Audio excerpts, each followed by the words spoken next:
చేసినందుకు మనస్ఫూర్తిగా మీ అందరికీ అభినందనలు కృతజ్ఞతలు తెలియజేస్తున్నా. మిత్రులారా, ఈ విజయోత్సవ కార్యక్రమంలో నాతో పాటు శాసన మండలి చైర్మన్ పెద్దలు గుత్తా సుఖేందర్ రెడ్డి గారిని, సాగునీటి పారుదల శాఖ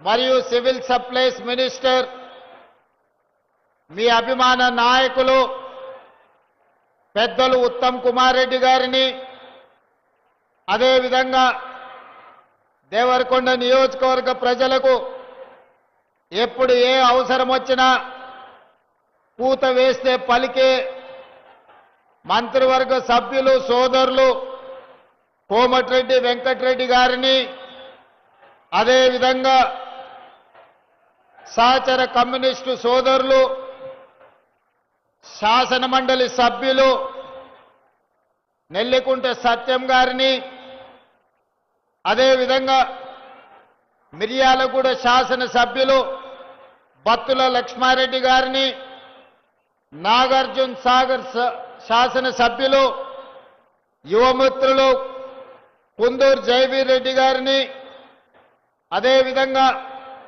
తుంగతుర్తి శాసన సభ్యులు మిత్రులు మందుల సామిల్ గారిని, అదేవిధంగా మీకు ఆనుకొని ఉన్న ఈ పక్కనే ఉండే నా సొంత శాసనసభ నియోజకవర్గమైన అచ్చంపేట శాసన సభ్యులు డాక్టర్ వంశీకృష్ణ గారిని, దేవరకద్ర శాసన సభ్యులు మిత్రులు మధుసూదన్ రెడ్డి గారిని, వివిధ కార్పొరేషన్లకు సంబంధించిన చైర్మన్లను, మాజీ శాసన సభ్యులను, ప్రభుత్వ అధికారులను, ప్రాణ సమానులైన కాంగ్రెస్ పార్టీ కార్యకర్తలు వేలాదిగా తరలి వచ్చి దేవరకొండ గడ్డ కాంగ్రెస్ పార్టీకి అడ్డా అని నిరూపించినందుకు మీ అందరినీ మనస్ఫూర్తిగా అభినందిస్తున్నా. మిత్రులారా, సరిగ్గా 2 సంవత్సరాల క్రితం డిసెంబర్ మాసం 2023 నాడు మీ ఓటుని ఆయుధంగా మార్చి 10 సంవత్సరాలు తెలంగాణ ప్రజల్ని పట్టి పీడించి ఘడీల పాలనను రుచి చూపించిన విర్రవీగుతున్న నాయకులను మీ ఓటు అనే ఆయుధంతోని గడీలను కుప్పకూల్చి ప్రజా పాలనను ఇందిరమ్మ రాజ్యాన్ని తెచ్చుకొని మనం 2 సంవత్సరాలు పూర్తి చేసుకొని ఆ 2 సంవత్సరాల విజయోత్సవ సభను ఈనాడు దేవరకొండ శాసనసభ నియోజకవర్గంలో మనం ఏర్పాటు చేసుకున్నాం.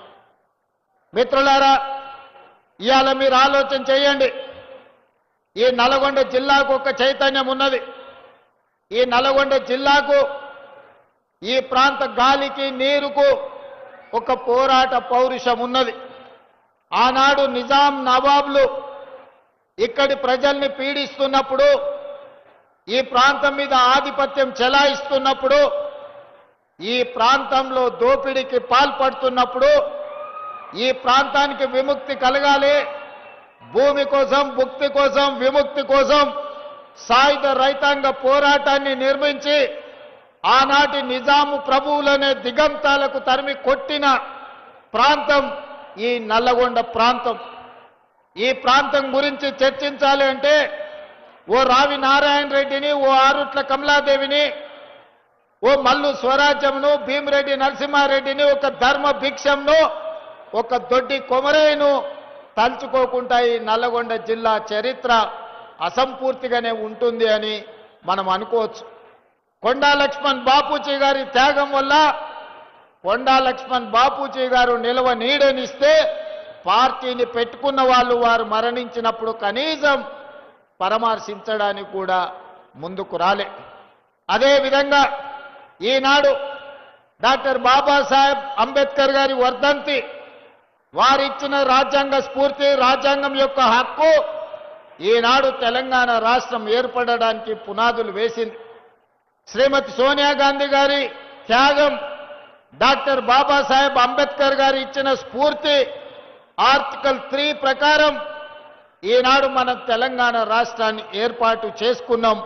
వాళ్ళందరి స్ఫూర్తితోనే శ్రీమతి సోనియా గాంధీ గారి ఆశీర్వాదంతో డాక్టర్ బాబాసాహెబ్ అంబేద్కర్ గారి స్ఫూర్తితో ఈనాడు ప్రజాపాలన ఇందిరమ్మ రాజ్యంలో మనం సంక్షేమము అభివృద్ధిని రెండు కళ్ళలాగా భావించి ఈనాడు ముందుకు వెళ్తున్నాం.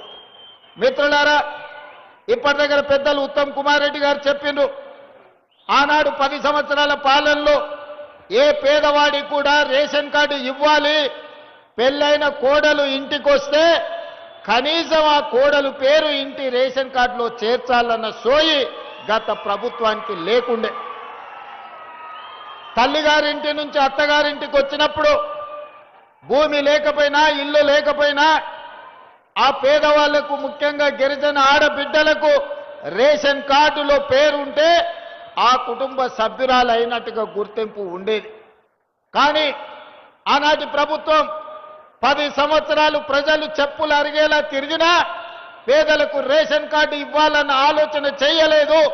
కానీ అదే మన ప్రభుత్వం వచ్చిన తర్వాత ఉత్తమ్ కుమార్ రెడ్డి గారు మంత్రిగా బాధ్యతలు చేపట్టిన తర్వాత తెలంగాణ రాష్ట్రంలో నలుమూలల నుంచి తండాలలో గూడాలలో మారుమూల పల్లెల్లో ఏ పేదవారు ముందుకు వచ్చినా ప్రతి వారికి రేషన్ కార్డు ఇవ్వడమే కాకుండా ఉన్న రేషన్ కార్డులో కూడా కొత్త పేర్లను నమోదు చేసి ఈనాడు వాళ్ళ ఆత్మ గౌరవాన్ని నిలబెట్టడం జరిగింది.